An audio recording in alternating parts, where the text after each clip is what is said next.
Continuamos con el curso que está realizando la división de vías. Hoy es la sesión número 4. El tema es línea dependiente y diseño en planta. Mi nombre es Jorge Orlando Ávila Díaz.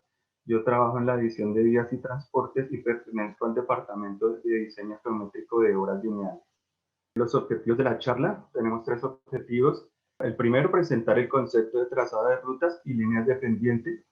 El segundo, presentar los lineamientos para realizar el diseño en planta de una carretera. Y tercero, realizar un ejemplo práctico de línea dependiente y diseño en planta en el software Civil 3D. Listo, entonces comenzamos con rutas y línea dependiente. Trazado de rutas. La definición de trazado de ruta es la franja de terreno con un ancho variable comprendida entre 2 puntos extremos definidos de origen-destino sobre la cual es posible implantar el trazado de una carretera. Entonces, lo primero que tenemos que hacer para trazar la ruta de una carretera es definir los puntos de origen y destino. Después, si se requiere, podemos definir unos puntos intermedios que en el intermedio de la ruta puede que se requiera darle acceso a un puente, a una carretera, a una población, a una vivienda. Entonces, el trazado de rutas tiene su origen-destino y puede tener puntos intermedios que hay que definir. Aquí tenemos los criterios del trazado de rutas, que son los viajes generados, definir el origen-destino, buscar la ruta que sea más directa posible, buscar menos pendientes longitudinales y transversales, mejorar las condiciones geológicas, definir las condiciones hidrológicas y de drenaje, optimización ambiental, uso del suelo, costo predial, beneficios económicos y sociales y menor costo de inversión o operación. La metodología para trazar una ruta se presenta en esta diapositiva, es determinación de los puntos de origen-destino, definición de puntos de control secundario, que es lo que les comentaba que puede ser los puntos a los que hay que dar acceso, una calle adicional, una intersección, un puente, definición de la pendiente máxima del corredor asociada a la velocidad de diseño, trazar una línea de ceros provisional, si es posible hacer un reconocimiento aéreo, definición de tramos homogéneos y asignación de la velocidad de diseño a cada uno, y hacer la línea de ceros sobre cartografía sin exceder la pendiente máxima. Estas tablas están contenidas en el Manual de Diseño Geométrico, INVIAS 2008. Estas tablas nos definen la pendiente máxima que debería tener una carretera. Hay 2 tablas. La primera, la de la parte superior, es en función de la velocidad del tramo homogéneo y la segunda es en función de la velocidad específica de la tangente vertical. Generalmente para carreteras principales usamos la que está arriba y ya para vías de acceso, vías industriales, carreteras terciarias usamos la que está en la parte de abajo. Bueno, entonces aquí hay en esta diapositiva ejemplos de rutas y líneas dependientes. Como pueden observar, el origen y el destino es el mismo para todas las rutas, pero dependiendo de los puntos intermedios o los puntos de control a los que hay que dar acceso, se generan diferentes rutas y también uno puede trazar para una misma ruta origen-destino, hacer muchos trazados o líneas dependientes y al final hacer una selección de alternativas y escoger la más viable. Esta ya es la misma imagen con otro fondo. Muestra pues que hay para una misma ruta origen-destino se puede llegar a hacer diferentes trazados y alternativas para su selección. Aquí hay un ejemplo de rutas del estudio y diseño de Mulalólogo Guerrero de Envías. Tenemos 4 alternativas. Ahí ya para su selección ya hay que entrar a calcular cantidades, ver cuál tiene menos cantidades para su evaluación económica, hacer una evaluación predial, diferentes evaluaciones para llegar a seleccionar la alternativa seleccionada. Ahora vamos a ver el tema de línea de ceros o línea dependiente. ¿Qué es una línea de ceros o línea dependiente? Es la línea que pasa por todos los puntos obligados del proyecto que conserva una pendiente uniforme definida. Y cuando esta línea coincide con el eje de la vía, no se generan cortes y rellenos, razón por la cual se define como línea de ceros. Esta línea, al ir al ras con el terreno natural, sigue la forma de este, con lo cual se define con la mínima línea de movimiento de tierra.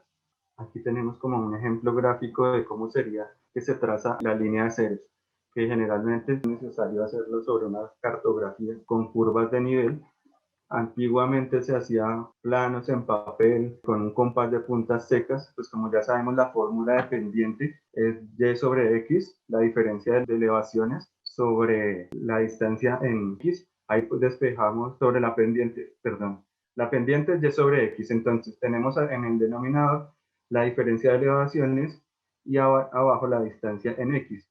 Si despejamos la pendiente, porque vamos a buscar una línea de pendiente con una pendiente definida, digamos un 10%, entonces pasamos en la pendiente que estaba a la izquierda del igual, la pasamos al denominador, despejamos la distancia en x, y ya sabemos como una distancia fija que debería tener estas líneas para trazar nuestra línea de cero. Como ya en este ejemplo, sabemos que las curvas de nivel están cada 5 metros, entonces tendríamos una diferencia de alturas de 5 metros. Digamos que vamos a trazar una línea de pendiente que tenga una pendiente promedio del 10%. Entonces dividimos, entonces haríamos con nuestro compás de puntas secas, en el caso que fuera a mano, líneas que cortaran las curvas, líneas de 50 metros. Y ahí iríamos trazando la línea de pendiente. Entonces ahí voy haciendo líneas de 50 metros de longitud y ahí voy trazando mi línea pendiente entre las diferentes curvas. Cuando mencionabas en el tema de las alternativas para llegar de un origen a un destino, incluso mostrabas alternativas mejoradas y hablabas de los criterios de selección. Escuché en los criterios de selección que mencionabas el tema económico. Aparte del tema económico, ¿existen otros criterios para elegir una de las alternativas? Pues por lo general se hace como una matriz multicriterio que entra la parte económica, la parte predial, la parte social, pues que sí se esté cumpliendo con el objetivo de la vía, que es dar acceso a diferentes poblaciones. Dependiendo de cada diseño se definen unos criterios y se hace como la evaluación. Y pues con lo que hacemos nosotros generalmente, pues montamos como la matriz, se le presentan al cliente los criterios, pues entre el cliente y los diseñadores se define como cuál es la ruta más viable. Continuó con el diseño en planta. Bueno, en general para el diseño geométrico de una carretera está compuesto por tres componentes principales, que es el diseño en planta, el diseño en perfil y el diseño de la sección transversal. Ya la interacción de estos tres diseños, con eso se obtiene el diseño completo de una carretera. Entonces hoy yo les voy a hablar del diseño en planta. Como introducción, los elementos geométricos de las carreteras deben estar adecuadamente relacionados con el fin de garantizar una operación cómoda y segura. El diseño vial tiene como punto base de inicio la definición de la velocidad de diseño. Eso pues en la sesión pasada lo vimos, los criterios de diseño dentro de los cuales estaba la definición de la velocidad. Ya con esta velocidad es como el criterio principal para definir los demás criterios, dentro de los cuales están los radios de curvatura y los peraltes. ¿Qué es el diseño en planta? La unión de una serie de líneas tangentes unidas por una serie de curvas que pueden ser circulares o espirales. Como está aquí, las tangentes, curvas circulares y curvas de radio variable conforman un alineamiento horizontal. Aquí tenemos como la imagen de una curva circular simple. Como les digo, el eje de una vía está compuesto por una serie de tangentes y una serie de curvas. Aquí para este ejemplo vendríamos aquí como una línea tangente que llega hasta este punto, hasta este PI. Se desprende otra línea tangente, que es esta que estoy señalando, y están unidas por una curva circular. Esta diapositiva vemos como los elementos principales de una curva circular simple. Entonces venimos con una tangente. Aquí es el punto del principio de la curvatura, que se denomina PC. Hasta aquí llegaría la tangente. Bueno, este es el punto de intersección de las dos tangentes. Así se llama, el punto de intersección de las dos tangentes. Aquí el PC es el punto donde comienza la curva o principio de curva. Y el PT es el punto, no, aquí está mal, es el punto donde termina la curva. PC punto donde comienza la curva, PT punto donde termina la curva, el punto donde se intersectan las dos tangentes es el PI. Aquí entre las dos tangentes se barre como un ángulo, este ángulo es el ángulo de flexión. Es importante para más adelante vamos a hablar de este ángulo para que lo tengan presente. Otros componentes está la longitud de arco, este segmento de círculo o arco que estoy señalando, pues el radio de la curva es la distancia desde el centro de la curva hasta el perímetro, y esta distancia del perímetro de la curva hasta el PI se llama externa. Estos son como los puntos o elementos principales de una curva circular. Bueno, adicional de las curvas circulares, también tenemos las curvas espirales. Con esos dos tipos de curvas es que se hacen los diseños en plano. Es la unión de varias líneas tangentes que se unen o se entrelazan mediante curvas circulares o curvas espirales. La curva espiral es la curva más usada en el diseño de carreteras, ya que tiene varias bondades con respecto a otros elementos geométricos. Aquí tenemos el esquema de una curva espiral. Es como una sucesión de arcos. No se ve como la forma circular tan pronunciada como en la curva espiral, sino es como una sucesión de arcos. Pues aquí en este esquema están los elementos. Como ven, es un poco más complejo. Aquí tenemos las ventajas de las curvas espirales, que como les decía, son más usadas que las circulares porque tienen varias bondades. Como por ejemplo, un empalme espiral diseñado apropiadamente proporciona una trayectoria natural y fácil de seguir por los conductores, de tal manera que la fuerza centrífuga crece o decrece gradualmente a medida que el vehículo entra o sale de una curva horizontal. Siguiente, la longitud de la espiral se emplea para realizar la transición del peralte y del sobreancho de la sección transversal en línea recta y sección transversal completamente peraltada. El desarrollo del peralte se hace en forma progresiva, logrando una pendiente transversal de la calzada en cada punto. Y la flexibilidad de la espiral y muchas combinaciones de radio con la longitud permiten que el alineamiento se adapte más a la topografía. Se puede hacer como un trazado más justo a la topografía gracias al empleo de las espirales. Aquí como un ejemplo gráfico de uso de espirales, en la imagen de arriba, la carretera está diseñada solamente con curvas circulares, entonces el trazado se ve como más brusco. Aquí en la parte de abajo, este trazado sí tiene curvas espirales de transición, entonces como pueden ver, es más suave y se hace como más cómodo desplazarse al usuario de la carretera por una vía que está espiralizada. Listo, aquí entonces vamos a hablar de empalmes, diferentes empalmes básicos del trazado en planta. El primero tenemos el empalme espiral, círculo espiral, que corresponde al empalme de dos líneas rectas con un ángulo de flexión mediante arcos de transición o espirales y un arco circular. Entonces aquí tenemos el esquema. Viene con la tangente, aquí termina la tangente, ese punto donde termina la tangente es el TE, punto tangente espiral. Vamos con la curva espiral, que es esta que estoy señalando. Viene el tramo de curva circular o el segmento de círculo y cerramos con la siguiente curva espiral. Y aquí nuevamente empatamos con la tangente en el punto espiral tangente. Entonces, este es el esquema de un empalme espiral, círculo, espiral. Este empalme espiral, círculo, espiral también puede ser asimétrico. ¿Qué quiere decir? Que la longitud de las espirales, en el anterior que les presenté, era espiral, círculo, espiral, simétrico. Quiere decir que las dos espirales tienen la misma longitud. Y el otro caso es el empalme círculo espiral asimétrico. ¿Qué quiere decir? Aquí se alcanza a ver que la primera espiral tiene mayor longitud que la segunda. Dependiendo de la necesidad de nuestro eje, entonces podemos implementar diferentes tipos de empalmes, como para ajustarnos a la topografía o a las necesidades del proyecto. Siguiente empalme, empalme espiral-espiral, que corresponde al empalme de dos alineamientos rectos mediante dos ramas de espiral con un radio único en el centro, pero sin tramo circular. Aquí tenemos el esquema. Venimos con nuestra tangente, vamos con una curva espiral. Este punto es donde se unen las dos espirales y aquí viene la otra espiral. Como pueden ver, no tenemos el tramo de circular en el centro que sí había en el empalme anterior. Siguiente empalme básico, el empalme espiral, espiral inversa, corresponde al empalme de dos arcos circulares, pero de sentido contrario. Aquí lo podemos ver. Tenemos una espiral al inicio y empalmamos con una espiral, pero de diferente sentido. Asemeja como una S, por eso se llama empalme en S. Estos son los elementos básicos de la espiral inversa. Viene el empalme en C, que corresponde al empalme de dos arcos circulares de igual sentido y de radio diferente.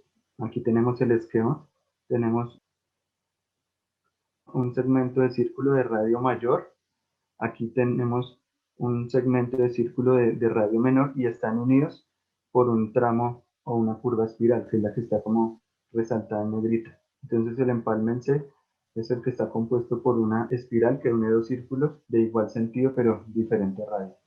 Continuamos con este otro tema, curvas horizontales y la relación entre la velocidad específica en la curva horizontal y el radio de curvatura y peralte. Esta ecuación que estoy presentando se llama la ecuación de equilibrio. Esa sirve para definir los radios de curvatura para cuando estamos haciendo nuestro trazado. Los elementos de la ecuación es el radio de la curvatura, la velocidad específica, el peralte de la calzada y el coeficiente de fricción transversal. En cuanto al peralte máximo, pues como para recordar, el peralte es como el grado de inclinación que se le da a la calzada en las curvas para contrarrestar la fuerza centrífuga que tiende a sacar los vehículos de la carretera. Entonces, según el manual INVIAS, para carreteras primarias y secundarias se define un peralte máximo del 8% y en carreteras terciarias el peralte máximo se define en 6%, especialmente en terreno montañoso y escarpado donde no se disponen entre tangencias largas, porque como para desarrollar ese peralte, esa elevación que se le da a la calzada, se necesita hacer una transición, no se puede elevar así de forma brusca, se requiere una longitud de transición. Entonces, en las carreteras terciarias se da un menor peralte, ya que no se dispone de suficiente longitud de entretangencia. Otro elemento que veíamos en la ecuación de equilibrio es la fricción transversal, que está determinada por el estado de superficie de rodadura, la velocidad del vehículo y el tipo de condiciones de las llantas de los vehículos, entre otros factores. Este coeficiente de fricción transversal se puede calcular, pero todas estas tablas que les estoy presentando están contenidas en el manual INVIA 2008 y ahí se pueden consultar. El radio de curvatura. Ese fue uno de los parámetros que vimos en la sesión pasada. Uno de los criterios de diseño principales que hay que definir para el diseño de una vía es el radio de curvatura mínimo, que es el valor límite de curvatura para una velocidad específica de acuerdo con el peralte máximo y el coeficiente de fricción transversal. Se calcula de acuerdo al criterio de seguridad ante el deslizamiento mediante la aplicación de la ecuación de equilibrio. Por lo general no, en el diseño de las vías no hacemos esos cálculos, lo consultamos en las tablas que ya tiene como predefinida el manual INVIAS. Aquí tenemos ejemplos de radio mínimo, como está en función del peralte, esta tabla es para el 8%. Aquí, por ejemplo, para una velocidad de 60 kilómetros por hora, un peralte máximo del 8, la vía debería tener un radio mínimo de 113 metros. Si diseñamos con un radio inferior a ese, pues ya una interventoría nos estaría poniendo una objeción. La misma tabla, pero para peralte máximo del 6%, nosotros lo usamos para carreteras terciarias. Por ejemplo, que hacemos muchas vías como de 30 kilómetros por hora, el radio mínimo sería 21. Esta parte es el valor del peralte en función de la velocidad específica de la curva horizontal y el radio de curvatura adoptado. Entonces, si recuerdan de la sesión pasada, que uno define una velocidad de diseño para el proyecto, para todo el tramo, pero cada curva o tramos del proyecto tienen velocidades específicas. Entonces, los peraltes no son, digamos, siempre 8%, sino hay unos valores diferentes de acuerdo con la velocidad específica del proyecto. Y los radios de curvatura. No siempre vamos a ponerle a todas las curvas un peralte de 8% en una vía primaria, ni un peralte del 6% en una vía terciaria. Ese se calcula de acuerdo con la velocidad específica y con los radios de curvatura. Aquí, por ejemplo, para una velocidad, un tramo de vía de 60 kilómetros, que le pusiéramos un radio, por ejemplo, de 210 metros, el peralte máximo a usar es 6.6, no 8%, sería 6.6 calculado con la fórmula o se puede revisar en esta tabla de acuerdo al peralte máximo. Esta es la misma tabla, pero para el peralte máximo de 6%. Por ejemplo, para una velocidad de 30 kilómetros por hora, si incorporamos un radio de 96, el peralte máximo a usar es 3.8. Ahora vamos con el tema de transición del peralte. Las longitudes de transición se consideran a partir del punto donde el borde exterior del pavimento comienza a elevarse, partiendo de un bombeo normal hasta el punto donde se forma el peralte total de la curva. En este gráfico ustedes lo pueden ver mejor. Este es un diagrama de peraltes. Digamos que estamos trabajando en una vía que está con bombeo normal a dos aguas. Bueno, normalmente para vías pavimentadas usamos un bombeo del 2% a dos aguas y vías sin pavimentar en afirmado usamos un bombeo del 3%. Digamos que vamos en una vía pavimentada donde los dos bordes están al 2%. Aquí llegó al punto donde voy a empezar a hacer la transición del peralte. Digamos que vamos a elevar el borde izquierdo de la calzada. Entonces el borde derecho sigue fijo en el 2%. Aquí en este punto el borde izquierdo empieza a elevarse. Aquí es el punto donde el borde izquierdo ya no tiene bombeo del menos 2%, sino llega a 0. el borde derecho continúa con el 2% y aquí en este punto de igualación, el borde derecho, digamos, continúa en el 2% y el borde izquierdo ya se elevó al 2% y ahí sí empiezan a transicionar los dos bordes hasta alcanzar el peralte máximo. En este punto aquí ya la curva de ese trazado tiene el peralte máximo que puede ser el 8%, el 6%, según el valor que calculamos. Bueno, la rampa de peraltes. La rampa de peraltes es la pendiente que tiene esta línea en el diagrama de peraltes. La pendiente en porcentaje que tiene esta línea. Esa pendiente, como todos los criterios, debe estar entre un valor mínimo y un valor máximo, que se calcula con esta fórmula que les estoy presentando. También hay una tabla en el manual de diseño geométrico para estimar la rampa de pendientes y está en función de la velocidad de diseño. Por ejemplo, para una velocidad de diseño 40 kilómetros, la rampa de peraltes máxima es de 0.96 y la mínima se calcula con esta fórmula, 0.1 por A, que A es el ancho de carril. Entonces ya sabemos que cuando estamos diseñando peraltes, esta pendiente relativa de la rampa de peraltes debe estar entre un valor máximo y un mínimo que se revisa con esta tabla. Esta es la fórmula de la longitud de transición. Esta es la longitud de transición, la distancia que se requiere para hacer la transición del peralte para pasar del bombeo normal al peralte máximo. Esta longitud de transición se calcula, como les decía, este A es el ancho de carril y este B es un factor de ajuste. Cuando tenemos una vía bidireccional que solo tiene un carril por sentido, pues esto es 1, pero cuando tenemos varios carriles hay que involucrar un factor de ajuste para calcular esa longitud de transición de la rampa de peraltes. El factor de ajuste es este. Trabajamos con longitud de transición en curvas circulares. Cuando hay suficiente entretangencia, la idea es que la transición del peralte se desarrolle en la parte que está en tangente y que en la parte circular quede todo el peralte máximo. Cuando no hay suficiente espacio entre las tangentes de las curvas, se debe realizar la transición, una parte en tangente y el resto dentro de la curva, pero hay que garantizar que el peralte en el PC y en el PT debe estar entre el 60 y el 80% del peralte total. De pronto aquí en este gráfico lo vemos mejor. Digamos que este es el punto donde comienza la curva. Si tengo suficiente espacio para hacer la transición, yo calculo mi longitud de transición y hago la transición desde atrás para que a este punto yo llegue con el peralte máximo cuando tengo suficiente longitud entre tangencias. Cuando no, tengo que hacer la transición parte en tangente y parte por dentro de la curva, pero garantizando que en el PC el peralte ya vaya entre el 60 y el 80% de su valor máximo. Bueno, cuando estamos manejando las espirales o curvas de transición, toda la transición del peralte se hace en la espiral. Digamos que esta es la longitud de la espiral. Aquí si tuviéramos una circular, aquí ya llegamos a la circular con el peralte máximo, porque toda la transición de peraltes la hicimos dentro de la espiral. Aquí como algunos esquemas para realizar la transición de peraltes. Aquí tengo el diagrama de peraltes y aquí abajo como el esquema de la sección transversal. Entonces desde el eje de la calzada, aquí se ve cómo va rotando. Este digamos es el que yo les decía que voy con el borde derecho fijo y empiezo a rotar el izquierdo. Aquí cuando ya se igualaron, entonces ya giran los dos hasta alcanzar el peralte máximo. También se puede hacer la transición desde el borde interior de la calzada. Aquí se ve cómo están girando, pero no pivoteados en el eje, sino en el borde interior de la calzada. Pero normalmente nosotros cuando hacemos el diseño de las vías, manejamos este caso, hacer la transición de peralte desde el eje de la calzada. También se puede hacer desde el borde interno o el borde exterior de la calzada. Estos son algunos esquemas, ejemplos de la transición de peraltes cuando tenemos carreteras en doble calzada. Aquí están pivoteando alrededor del eje. Aquí no hay, en estos dos ejemplos no hay separador, en este sí tenemos separador. Aquí se está haciendo el pivoteo o transición de peraltes alrededor del eje. Aquí otro ejemplo puede ser que tenemos separador, dejamos el separador quieto y lo hacemos como en los bordes. Aquí estamos girando la calzada izquierda a partir de este borde y la derecha a partir de este borde. O puede darse este otro caso, que giran las dos al tiempo, pero no en función del eje central del separador, sino en el eje de cada calzada.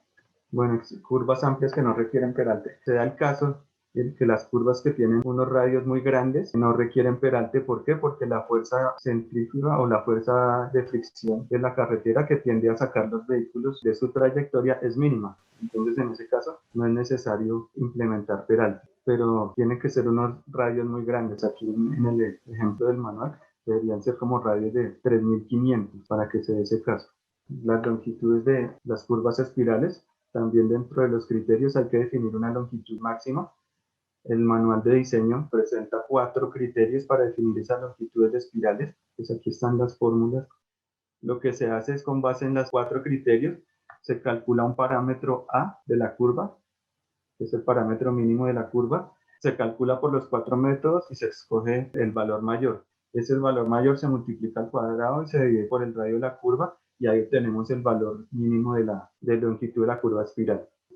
Esto también hay que definirlo cuando estamos haciendo el trazado en la carretera, las entretangencias mínimas y máximas. Entonces, para curvas de distinto sentido, cuando se usan curvas espirales, no es necesario la generación de entretangencias, entonces pueden ir 2 curvas pegadas. Si se usan curvas circulares, únicamente debe cumplirse con la distancia recorrida en un tiempo de 5 segundos a la velocidad específica. Esos son los 2 casos para curvas de distinto sentido. Y para curvas del mismo sentido, en el diseño con curvas espirales, la intertangencia no puede ser menor a la distancia recorrida en un tiempo de 5 segundos. Y para curvas circulares, la intertangencia no puede ser menor a la distancia recorrida en un espacio de 15 segundos. Entonces, por ese lado también es mejor usar espirales, porque para curvas de distinto sentido, si uso espirales no requiero entretangencia, y si uso circulares requiero una entretangencia que se calcula en la distancia recorrida en 5 segundos a la velocidad de diseño. Y para curvas del mismo sentido, en espirales, lo mismo, solo necesito la distancia recorrida en 5 segundos a la velocidad de diseño, y para curvas circulares necesito mucho más entretangencia, si son del mismo sentido, la distancia recorrida en 15 segundos a la velocidad de diseño. También debe definirse una entretangencia máxima, que se debe acondicionar entre tangencias suficientemente largas que permitan cumplir con la distancia de velocidad de adelantamiento, pero en el caso que se excedan estas distancias por razones propias al diseño, es necesario procurar que la longitud máxima recta no sea superior a 15 veces la velocidad específica de la tangente horizontal.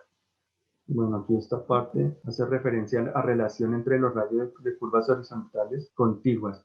¿Esto hacia qué va? Que curvas sucesivas con entretangencias menores de 400 metros se consideran dependientes, por lo tanto, deben cumplir con una relación entre los radios de entrada y salida. ¿Qué quiere decir eso? Pues que si tengo una tangente menor a 400 metros, el radio anterior y posterior de ese tramo deben tener una relación, y eso se mira aquí en estas tablas del manual. Por ejemplo, tenemos un radio de entrada de 70, entonces los radios contiguos deben ser máximo 105 o mínimo 50.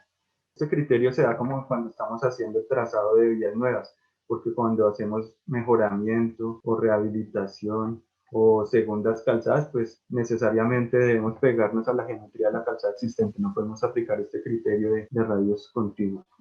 Bueno, aquí por último, longitud mínima de la curva circular y tipos de curva. ¿Esto qué quiere decir? Que para ángulos de deflexión entre tangentes menores o iguales a 6 grados, en el caso que no se pueda evitar, se realizan mediante el diseño de curvas circulares. O sea, ¿recuerdan el ángulo de flexión? Cuando el ángulo de deflexión está entre 0 y 2 grados, no es necesario implementar curvas horizontales. Puede dejar el PQ, que significa punto de quiebre. Cuando el ángulo de flexión está entre 2 y 6 grados, lo recomendable es usar curvas circulares. Cuando el ángulo de flexión está entre 6 y 20 grados, lo recomendable es usar curvas espiral-espiral. Y para ángulos de deflexión mayores a 20 grados, ya lo recomendable es usar curvas espiral-círculo-espiral. Pregunta de Juan Tino acá. Cuando se tiene la condición de rehabilitación de una vía, ¿se puede permitir realizar ajustes a los peraltes o solo es posible para construcción y mejoramiento? Pues normalmente para rehabilitación es dejar la vía tal cual como se recibió, pero pues como mejorando la carpeta y mejorando sus condiciones de operación. Sí se hace para vías nuevas y para vías de mejoramiento, ahí sí se puede implementar el peralte que diga el manual de diseño, pero para rehabilitación por lo general se dejan los peraltes con que se recibió la carretera. Este es el archivo que les compartimos hoy, que se llama DG Planta. Estas líneas rojas son una vía existente y esta línea azul es un río. Como para recordar un poco, voy a insertar la ortofoto. Esta es la carpeta que les comprimí, tiene 3 archivos. Entonces recuerden que siempre se llama el archivo de extensión SW. Entonces me voy a llevar esta ruta. Recuerden con el comando insert.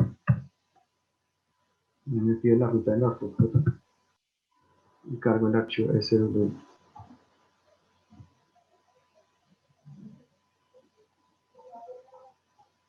Listo, ya está cargada la ortofoto, la voy a mandar para atrás. Entonces, es más o menos la geometría de un río. No está bien calcado, pero la idea es que ese es el río. Y aquí es una carretera existente. Esos son los archivos que usamos para un proyecto de Panamá. Se llamaba Guararé. Y la idea era como hacer las vías de acceso, unas presas que estaban aquí en la parte del río. Entonces, ¿qué hacíamos? Unas vías industriales desprendiéndose de los carreteables existentes más próximos. Y como son unas vías de acceso, entonces tienen unos criterios de diseño pues relativamente bajos. Podríamos definir una velocidad de diseño de 30 kilómetros. Ya sabemos que para esa velocidad el radio mínimo es 21 según las tablas que les mostré y el peralte es 6%, para que tengan presentes esos criterios. Voy a descargar la autofoto.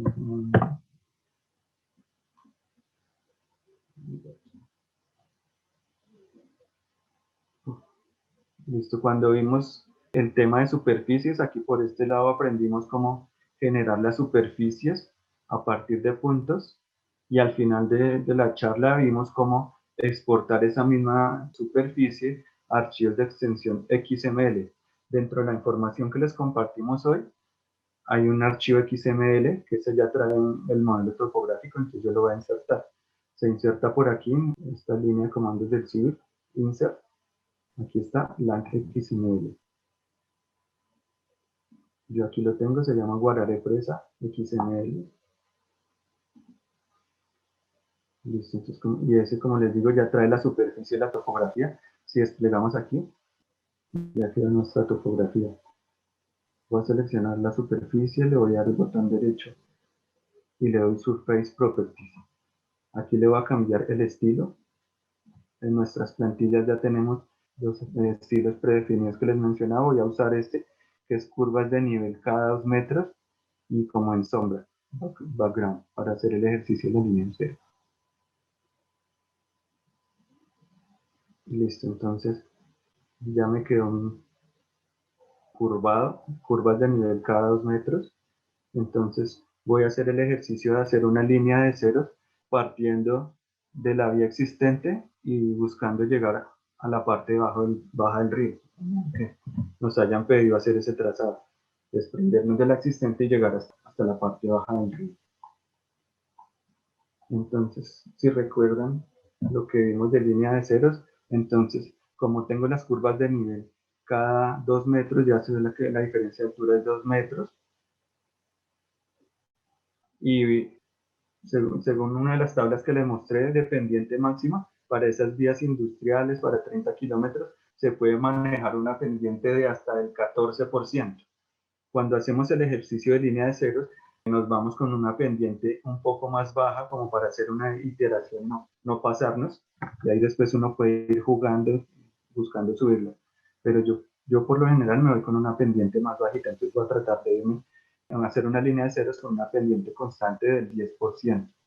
Entonces, la diferencia de altura son 2 metros, dividido en la pendiente, 0.1, que es el 10% el decimal. Debería hacer círculos con mi compás de puntas secas si fuera en papel de 20 metros.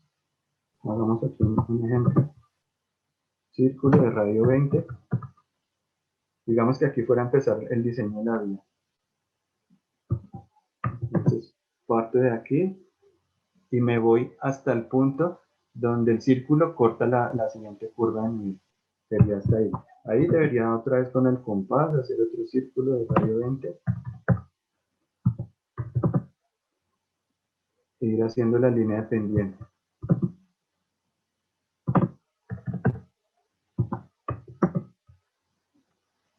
Listo, pues ese es como el criterio de ir haciendo la línea de pendiente que garantiza que voy bajando hacia la parte del río con una pendiente promedio del 10% que fue la que definí, pero por lo general eso da un poquito más. Voy a borrar esto y voy a utilizar un list que les compartí dentro de la información.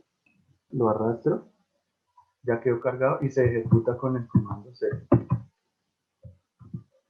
Voy a cambiar el color. Entonces lo ejecuto con ceros. Ahí el list me está preguntando el valor de la pendiente en porcentaje. Pues ya dijimos que iba a usar el 10% en principio. Y la diferencia de altura entre las curvas de nivel en metros, que es 2 metros porque configuramos la superficie con curvas de nivel cada 2 metros. Me pide el punto base de inicio. Yo quiero arrancar aquí y me hace el círculo. Entonces yo ya empiezo a hacer la línea de ceros como pues un poquito más rápido como la estaba haciendo ahorita haciendo los círculos a mano. Es una herramienta que usamos o que yo uso yo cuando estoy haciendo estos trabajos, pero si quieren lo pueden hacer a mano. Entonces ahí voy haciendo mi línea de pendiente, buscando que estemos bajando hacia el río con una pendiente promedio del 10%.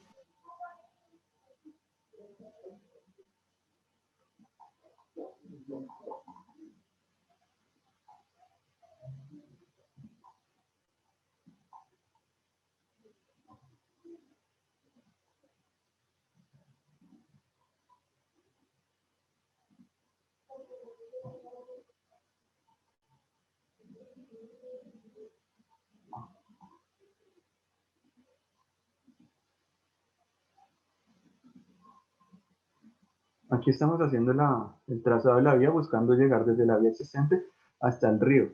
Pero si tuviéramos como puntos intermedios de acceso, entonces tendríamos que trazar la línea buscando darle acceso a esos puntos, ¿sí? Las casas o intersecciones o vías existentes. Bueno, aquí me alcanzo a cortar la curva. Si la mando derecho hasta la otra curva de nivel me daría como más corta, entonces prefiero irme por la misma curva de nivel. En este punto, pues si veo el perfil del terreno, pues ya no iría bajando con el 10, sino me iría como plano. Orlando, están pidiendo repetir la implementación del list. Entonces, la implementación del list, yo simplemente lo arrastro hasta la parte del dibujo. Ahí ya queda cargado. Ahorita no sé por qué me está preguntando, pero a veces pregunta que si quiero cargar el list. Yo le digo que sí, aceptar, ya quedó cargado. Y se ejecuta con el comando 0. Entonces digito en la línea de comando 0.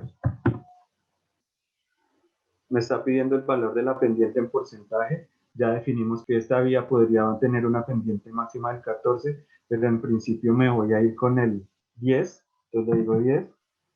Y diferencia de altura entre curvas de nivel en metros, le voy a decir 2 porque yo configuré la superficie para que me mostrara curvas de nivel cada 2 metros.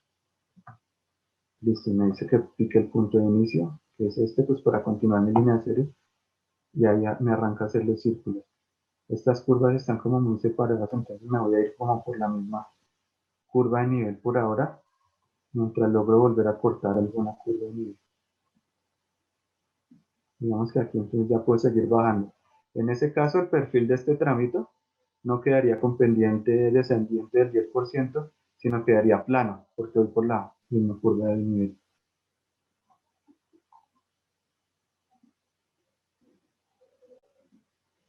Aquí sigo viendo por la misma curva de nivel. Bueno, aquí ya me puedo bajar por este lado. No se ve, pero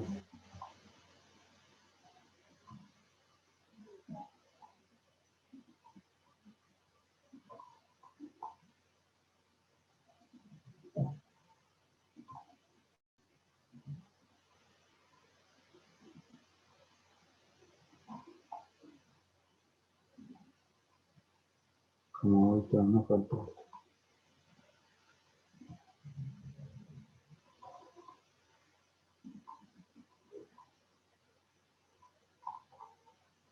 Pues así como lo estoy viendo, y por la orientación de las curvas de nivel, tendría que dar una vuelta muy larga para llegar al río. Podría yo hacer el ejercicio de aquí, hacer como una curva regresiva y devolverme aquí y tratar de bajar así. Pues, por lo general uno hace el ejercicio, hace muchas iteraciones hasta que obtenga la vía que necesita.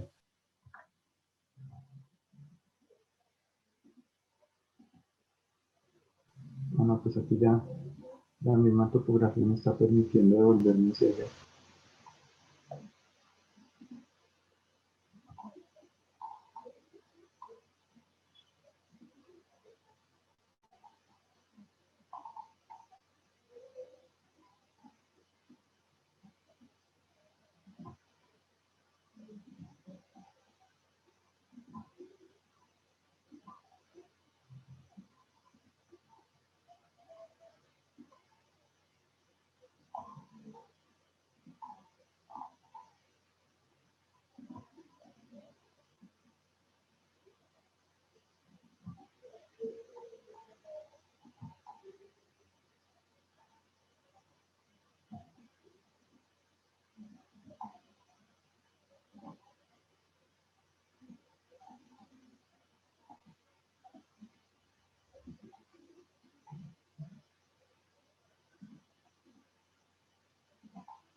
Bueno, yo creo que aquí ya llegué con esa línea de pendiente desde la carretera existente hasta el río.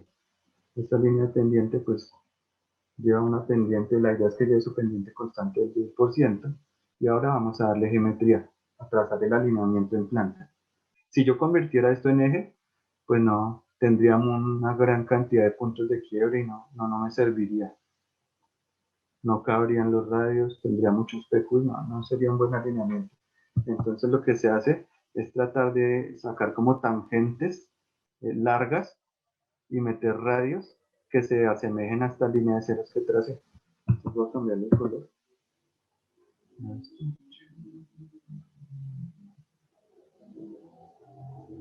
Y voy a tratar de hacer un eje rápido que más o menos coja de esa forma de la línea pendiente que trace.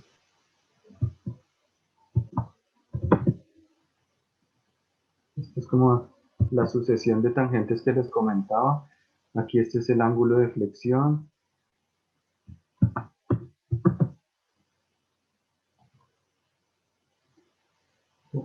Para el ejemplo, pues voy a hacer tangentes largas, pero ya cuando uno saca el perfil y secciones, se da cuenta que es necesario como meterle más puntos de quiebre si quiere que no le dé tantos cortes o tanto relleno.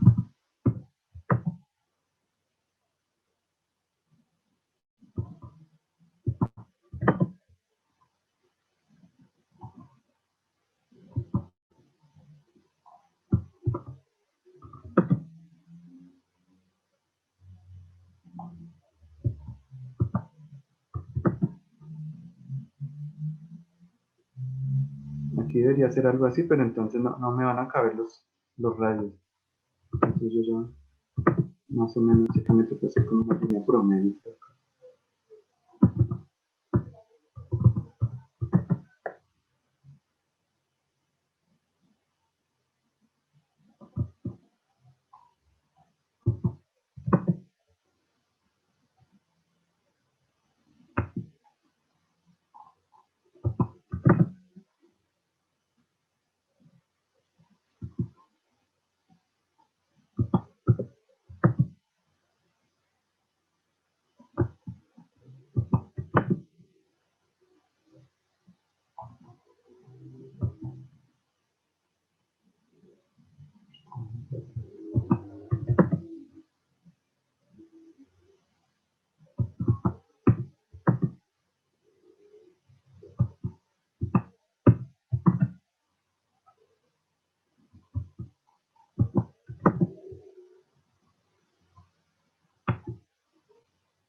Listo, digamos que hasta ahí. Entonces, ¿qué fue lo que hice? Tratar de darle como geometría a través de unas tangentes a la línea de ceros que hice con el list.